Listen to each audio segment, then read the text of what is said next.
With me today on County Chatter, Larry Dapsis, the tick guy from the Cape Cod Cooperative Extension at Barnstable County. Larry, welcome back to your new show. Paula, it's great to be back with you in studio and County Chatter Nation. Nice to meet you and to talk about one of my favorite bug topics, obviously, the prevention of tick-borne diseases, which are pretty prevalent here on the Cape and Islands. Right, and we've heard a lot in the news in the past month and a half that this mild winter has produced a bumper crop of ticks, but that's not actually the mild winter's job, producing this bumper crop of ticks. Not remotely. Tell us what's happening out there in the environment. There are headlines out there that with the mild winter, it is going to be the tick apocalypse. And I tell people is that mild weather does not create a tick population, okay? The size of the tick population this year is really predicated on events from 2 years ago. The size of the acorn crop, which then dictated the size of the mouse and chipmunk population, which gets us to the size of our tick population. But what is going on is that people talk about, mild winter, they all lived. Well, even in a cold winter, as we've talked before, Paula, ticks live even in what we call a harsh winter because these little guys make antifreeze. So they're pretty much indestructible under any winter conditions.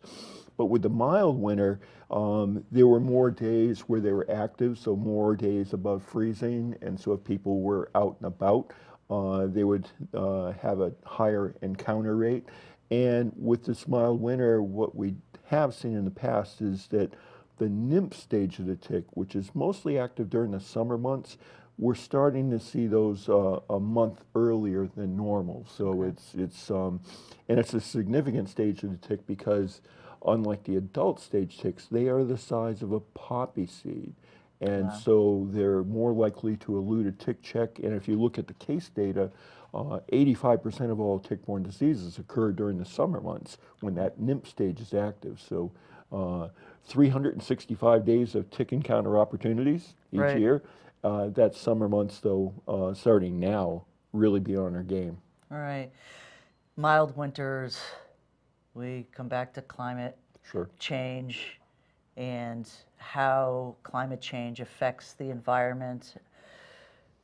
Is there an increase in ticks and Lyme disease because of climate change? Is there something that supports this in evidence-wise? Sure. There will be an increase in the number of cases of tick-borne diseases like Lyme.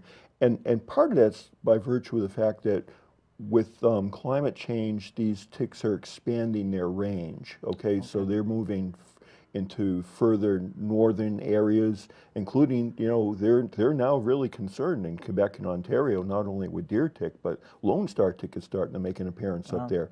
So with the expansion of range of these, we will certainly see an increase in the number of cases. Will we see an increase in the incidence rate of something like Lyme? Well, the thing about climate change is that, here's my prediction, is that it's going to be different. So, and with some qualifying reasons. So the Earth is getting warmer, and we're going to have milder winters and longer periods of exposure rate. So we know that, and people should be aware of that. Is it going to increase things like the incidence rate of Lyme here on Cape? Well, then you have to get into the nuances of climate change, like precipitation patterns. So if precipitation patterns go towards maybe get drier and more droughty conditions, that's not as conducive to the ticks being active. But if we get into periods of more rainfall, higher periods of high ambient humidity, that'll push things the other way. But also, we have to think about even deeper in the ecosystem. Climate change, what does that do to oak tree phenology? Anything that changes acorn production is going to ripple all the way through the tick population. So that's the beauty about ecology, Paula, is the basic tenet of modern ecology is that everything is connected. You're absolutely right. Everything is connected, and we're connected to a lot of different diseases that these ticks are carrying as well. So you've mentioned Lyme disease. I'm a survivor of a chronic condition, Lyme. You know, not knowing enough when I was out hiking and had Lyme disease. But there's also other diseases out there besides Lyme, and some that are really concerning the CDC. Tell us about some of these other diseases that are out there, including Lyme, and how we can protect ourselves. Sure. Great question.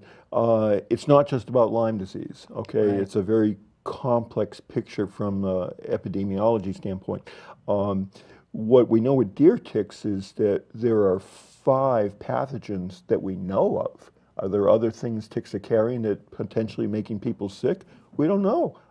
Ticks are little cesspools of microbes, but there are 5 beyond Lyme. So we have Lyme, babesiosis, which is kind of like getting malaria and can be directly fatal. And we see that organism in about 10% of the tick population. There's anaplasmosis, Ooh, that's a scary one. which is also on the increase and can be quite serious and easily misdiagnosed from Lyme.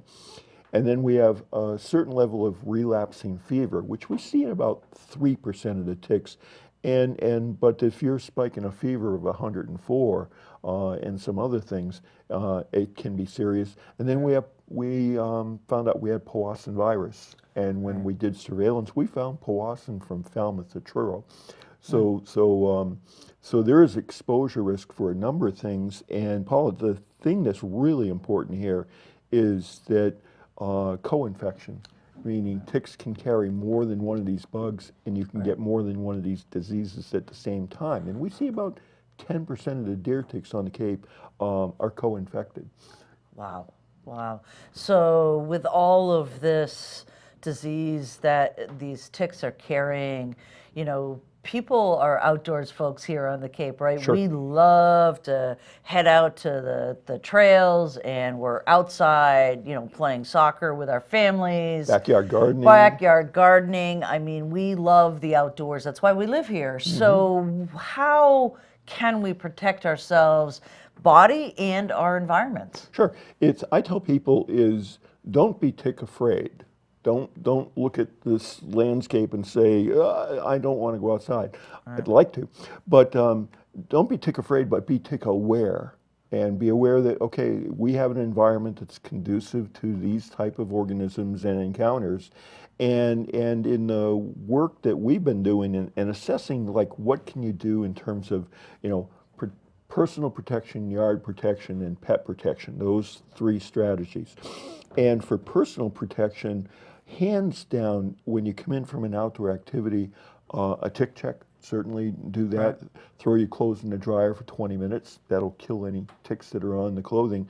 But the go-to recommendation is not just a repellent, a bug spray, but a repellent that contains the active ingredient permethrin.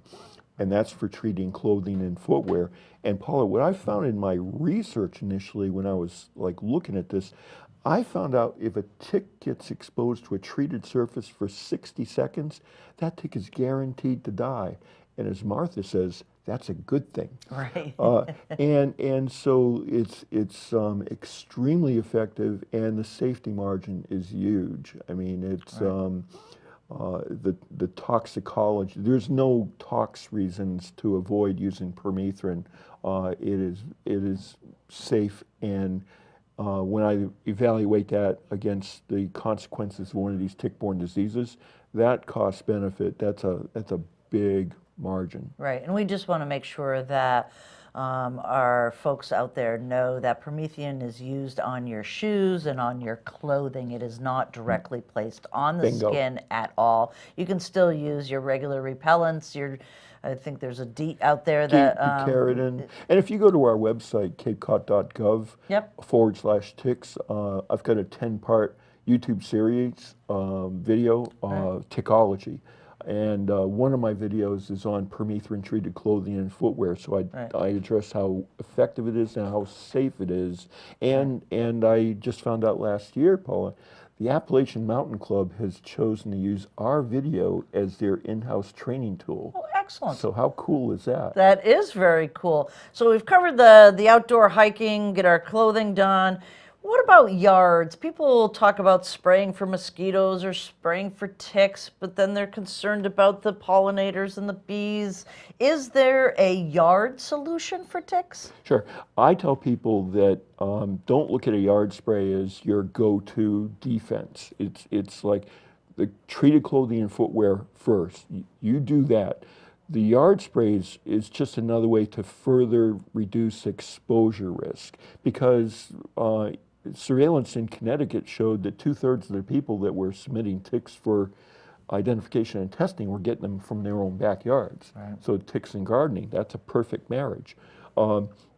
So yard sprays are kind of a tricky thing though because people are getting a lot of flyers in the mail and services that'll come in and spray once a month for 6 months, and they'll use an all natural botanical oil, and it's buyer beware time. Okay, Sure. You got to ask some good consumer questions about all right, why are you using that product?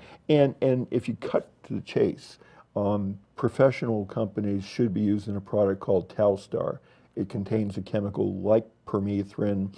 It is extremely effective. It's the most effective tool for the yard spray management. You can do this yourself though. Go into a garden center, get a hose end sprayer, and bingo, you're home free. Right. These botanical oils that have an appeal, they're all natural, safe, and whatnot. Solid research at University of Rhode Island showed that these botanical oil sprays, including like cedar oil, statistically they're better than water, but not by much. Right. Okay. Yeah. So for the companies that are offering these all natural botanical solutions, you might as well be spraying water. And for the companies that say ticks and mosquitoes, well, as you've talked with Gabby Sikowski a number of times, people should never be spraying for mosquitoes. That's a waste of money. It's standing water management. Right. And if there is a problem from external sources like a cedar swamp you live next to, you call Cape Cod Mosquito Control. They'll go out and deal with it with a biological control pesticide. So spraying for ticks is just another tactic, and then of course you can't forget your pets. Exactly. So pets, especially the dogs that are out there. Pooch is very susceptible to Lyme disease. Exactly. So there's a couple of different things out there that you can do for your pets as well, right? Yeah. Oh, ironically, there is a Lyme vaccine available for dogs, right? but not for people yet. I mean, They are in trial. They are. There's a study out now in phase 3 clinicals by Pfizer. So maybe 4 or 5 years down the road we'll see something for people. But you can't vaccinate your way all the way out of this because then you still have babesiosis, anaplasmosis, and whatnot. But having a Lyme vaccine will be a good thing. But pooches, I tell people what you should do before embarking on any type of program, because there are lots of over-the-counter things available, but talk to your veterinarian first, okay? Because on the age of the pet and the overall health, that may dictate something's going to be better for your pooch than something else. Right, and the level of activity, whether they're out and about. I have a couch potato dog that I'm pretty sure is never going to encounter any of the outdoors if we don't make them, They're more likely to get a tick from you carrying it in the house. For me, right? Exactly. So let's kind of like wrap this up in a neat little bow for folks. The top 5 things that you want everyone to do before this real season hits as we're looking at ticks and Lyme disease this year. Sure. Be aware that your exposure risk for tick encounters basically 365 days a year. Right. So anytime temperatures are above freezing, even if it's in January and you're going outside, you're likely going to be able to encounter an active tick. Right. The thing about permethrin treated clothing and footwear, tick checks and using that treated clothing, you do that alone, you've reduced your chances of getting a tick bite by 90%. Wow. And so you should feel like the odds are in your favor. And once I found out how effective that is, I convinced all the major garden centers on the Cape to stock these products, and you can get them online as well. Pay attention to your yard. There's ways to remove harborage for things like mice and chipmunks, but also be mindful that a yard spray in areas that you might have kids, playing soccer, and so a ball going into the bushes. You want to be mindful of areas like that, and protecting your pets. Right. Fantastic. Always, always a learning experience when you come and visit us. Thanks, Paul. This was Ticks and Tick-Borne Illness Prevention with Larry Dapsis on County Charter.